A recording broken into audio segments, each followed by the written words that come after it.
वरती टीका केलेली आहे. उद्धव ठाकरेंना आम्ही उद्ध्वस्त करू आणि कोकणामधून शिवसेना संपलेली आहे, त्यासोबतच आता उद्धव ठाकरेंची शिवसेना पूर्णतः नेस्तनाबूत करू अशा पद्धतीचा इशारा त्यांनी उद्धव ठाकरेंना दिला आहे.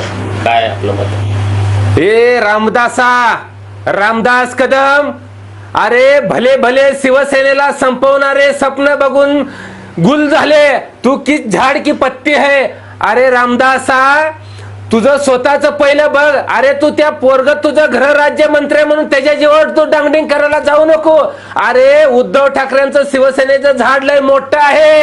अरे तू उद्ध्वस्त करायचं सोड, साधी तू उद्धव ठाकरे साहेबांच्या झाडाची मुळी देखील उपटू शकत नाही. मुळी देखील उपटू शकत नाही रामदासा.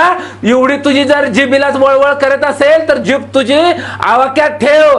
तू एवढी मस्ती बरं नाही. तुला वाटत असेल पोरग तुझं गृहराज्यमंत्री आहे. अरे तू तुझं पोरग तुझी खानदानी जर आली रामदास कदमार, तर उद्धव ठाकरेचं तुम्ही काट वाकड्या करू शकत नाही.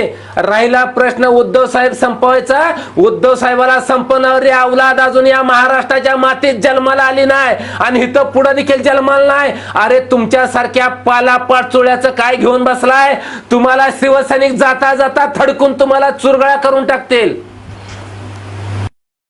ते जे आहेत ते शिंदे गटामध्ये किंवा भाजपमध्ये प्रवेश करतील. खरं तर नेते गेले ठीक आहे, परंतु उद्धव ठाकरे साहेबांचा शिवसैनिक जसाचा तसा त्याच ठिकाणी आहे.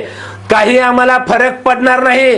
तुम्हाला घोडा आणि मैदान कळेल. फक्त या लोकांनी एकदा ईव्हीएम मशीन बाजूला सारून एकदा बॅलेट पेपर मतदान घेऊन बघा, मग यांचं डिपॉझिट देखील शिल्लक राहणार नाही. मग शिवसेना कुठं आहे आणि कुणाची आहे तुम्हाला समजेल. लोकसभा आणि विधानसभेला जे चित्र समोर आलेलं आहे त्यामध्ये उद्धव ठाकरेंच्या बहुतांश जागा त्या ठिकाणी संपतानाचं चित्र दिसत. अहो काय संपविंपत काय नाही. मुळामध्ये यांनी या शिंदे गटाने भाजपाने ईव्हीएम मशीन सेटिंग केलेल्या होत्या म्हणून ती निवडून आलेल्या आहेत. त्यांच्यात जर दम असेल ना, त्यांना जर स्वतःवर विश्वास असेल ना, तर तुम्ही ईव्हीएम मशीन बाजूला सारा आणि मतदान घेऊन दावा. या भाजपचं शिंदे आणि मिंदे गटाचं डिपॉझिट देखील शिल्लक राहणार नाही. कधी काळी हेच कदम मातोश्रीच्या नावानं रडतानाचं चित्र आपण पाहिलं. खरं तर रामदास कदमाला एक सांगायचं आहे.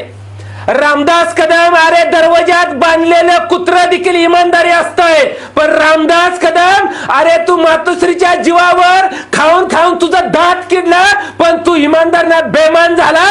तुझ्यासारखी गद्दारी माणसं या महाराष्ट्राच्या मातीत जन्मालाच कशी आली ही खरं तर आता विचार पडलाय. नाही, शिवसेना वेगळी होण्याच्या अगोदर त्यांचा तो सीन आपण बघितलेला आहे की कशा रामदास कदम खरंच म्हणजे वेगळ्या भाषेत सांगाव का, धड मर्द पण नाही धड ना मर्द पण, अशातली ती क्वालिटी आहे. रामदास कदम, तुम्ही नुसत्या टाळ्या वाजवून झेंडू बाम लावून पुसायचं काम करा. मर्द जे असतो ना, मर्द अशा पद्धतीने बोलत नाही. मर्द खाल्लेल्या अन्नाला जागत असतो. मर्द बेमान होत नाही, कारण बेमान जी होते ती ना मर्दाची अवलाद होत असते. मर्द कधीच असा धोका देत नाही. मर्द कधी गद्दारी करत नाही.